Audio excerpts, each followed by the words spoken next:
Halo semuanya, perkenalkan nama saya Maria Arnil Ambung. Jadi, di sini saya akan membahas materi mengenai peran Roh Kudus. Jadi, Roh Kudus adalah pribadi ketiga dalam Tritunggal Allah yang memiliki peran sangat penting dalam kehidupan orang Kristen. Dalam Alkitab, kita dapat melihat bagaimana Roh Kudus bekerja dalam berbagai aspek kehidupan orang percaya, mulai dari membimbing, menguatkan, sampai menyucikan. Yang pertama, Roh Kudus sebagai penghibur dan penolong. Salah satu peran utama Roh Kudus adalah sebagai penghibur atau parakletos, yang artinya penolong atau pendamping. Dalam Injil Yohanes bab 14 ayat 16, Yesus menyatakan bahwa Roh Kudus akan datang untuk menemani umatnya setelah ia naik ke surga. Roh Kudus hadir dalam hidup setiap orang percaya untuk menghibur mereka saat kesulitan, memberikan kedamaian batin, serta menjadi penolong dalam menghadapi tantangan hidup. Misalnya, saat seseorang menghadapi masalah atau pergumulan hidup yang berat, Roh Kudus bekerja dalam hati orang tersebut untuk memberikan ketenangan dan pengharapan. Ia memberi kekuatan untuk terus bertahan dan menjaga iman tetap teguh meski dalam kesulitan. Yang kedua, Roh Kudus sebagai pembimbing dan pengajar. Roh Kudus juga berperan sebagai pembimbing dan pengajar bagi orang percaya. Dalam Yohanes bab 14 ayat 26, Yesus menyatakan bahwa Roh Kudus akan mengingatkan umatnya tentang segala sesuatu yang telah ia ajarkan. Hal ini menunjukkan bahwa Roh Kudus membantu orang Kristen untuk memahami dan mengingat firman Tuhan serta mengaplikasikannya dalam kehidupan sehari-hari. Sebagai contoh, ketika seorang menghadapi kebingungan dalam keputusan hidup atau memerlukan petunjuk dalam menjalani kehidupan sesuai dengan kehendak Tuhan, Roh Kudus hadir untuk membimbing dan memberikan pengertian. Ia juga mengingatkan umat Tuhan agar ajaran-ajaran Yesus dalam kehidupan mereka, membantu mereka untuk hidup sesuai dengan prinsip-prinsip Alkitab. Yang ketiga, Roh Kudus sebagai pemberi karunia rohani. Roh Kudus memberi karunia-karunia rohani kepada orang percaya untuk membangun gereja dan melayani sesama. Karunia-karunia ini termasuk karunia berbicara dalam bahasa roh, penyembuhan, mukjizat, pembeda roh, dan lain-lain. Dalam 1 Korintus bab 12 ayat 4-11, Paulus menjelaskan bahwa setiap orang percaya menerima karunia sesuai dengan kehendak Roh Kudus untuk membangun tubuh Kristus, yaitu gereja.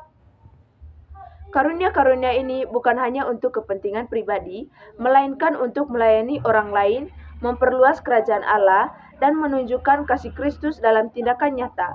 Misalnya, seseorang yang dianugerahi karunia penyembuhan bisa membantu orang yang sakit, atau orang yang dianugerahi karunia pengajaran dapat membimbing orang lain dalam pengertian firman Tuhan. Yang keempat, Roh Kudus sebagai penyucikan dan pembaharuan. Roh Kudus juga berperan dalam menyucikan dan membaharui kehidupan orang percaya.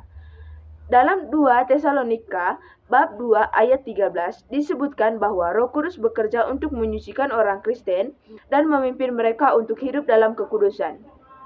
Penyucian ini terjadi melalui proses pembaharuan batin yang dimulai dari hati dan pikiran, di mana Roh Kudus mengubah orang percaya untuk semakin serupa dengan citra Kristus.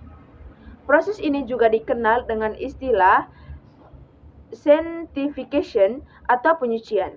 Roh Kudus membebaskan orang percaya dari kuasa dosa dan mengubah sifat-sifat negatif seperti kebencian, iri hati, atau kebohongan menjadi sifat-sifat Kristus seperti kasih, kesabaran, dan kerendahan hati. Ini adalah salah satu aspek penting dalam kehidupan Kristen, di mana orang percaya terus-menerus mengalami perubahan yang lebih baik dalam karakter dan tindakan mereka. Yang kelima, Roh Kudus membimbing dalam doa. Roh Kudus juga berperan dalam kehidupan doa orang percaya. Dalam Roma bab 8 ayat 26-27 dikatakan bahwa ketika orang tidak tahu bagaimana cara berdoa atau apa yang harus mereka doakan, Roh Kudus datang sebagai penolong dengan mengeluh dan berdoa untuk mereka dengan yang tidak terucapkan. Ini menunjukkan bahwa Roh Kudus sangat terlibat dalam proses doa Kristen, baik dalam membimbing mereka untuk berdoa dengan benar, maupun menggenapi doa-doa mereka menurut kehendak Allah. Roh Kudus memberikan dorongan dan penghiburan dalam doa, serta membuat doa menjadi lebih mendalam dan penuh kuasa. Dalam kehidupan doa, Roh Kudus membantu orang percaya untuk berkomunikasi dengan Tuhan secara intim dan efektif. Yang keenam, Roh Kudus sebagai sumber kekuatan dalam pelayanan. Selain itu, Roh Kudus memberikan kekuatan kepada orang percaya untuk melayani Tuhan dan sesama. Dalam Kisah Para Rasul, bab 1 ayat 8, Yesus berkata bahwa kamu akan menerima kuasa apabila Roh Kudus turun ke atasmu dan akan menjadi saksimu. Artinya, Roh Kudus memberikan kuasa kepada orang Kristen untuk menjadi saksi Kristus di dunia ini, baik melalui perkataan maupun perbuatan. Ini juga termasuk dalam konteks pelayanan di gereja, misi dan pelayanan sosial. Roh Kudus memperlengkapi setiap orang percaya dan menjalankan tugas dan panggilan mereka di dunia dengan penuh semangat dan kekuatan. Yang ketujuh, Roh Kudus sebagai penjamin keselamatan. Roh Kudus juga berperan sebagai penjamin atau meterai dari keselamatan orang percaya. Dalam Efesus bab 1 ayat 13-14 disebutkan bahwa Roh Kudus adalah meterai yang menjamin warisan keselamatan bagi orang percaya. Kehadiran Roh Kudus dalam hidup seorang adalah tanda bahwa mereka telah diselamatkan dan diadopsi sebagai anak-anak Allah. Ini memberikan rasa aman dan keyakinan bagi orang Kristen bahwa mereka tidak akan kehilangan keselamatan. Jadi peran Roh Kudus dalam kehidupan orang Kristen sangatlah luas dan penting, dari membimbing, mengajar, dan memberikan kekuatan hingga menyucikan dan memperbarui hidup orang percaya. Roh Kudus berperan dalam setiap aspek kehidupan rohani. Kehadirannya membawa kedamaian, penghiburan, dan kekuatan yang luar biasa bagi umat untuk hidup sesuai dengan kehendak Allah. Melalui pengaruh Roh Kudus, orang Kristen diperlengkapi untuk hidup dalam kebenaran, mengasihi sesama, dan melayani dengan karunia-karunia rohani yang telah diberikan.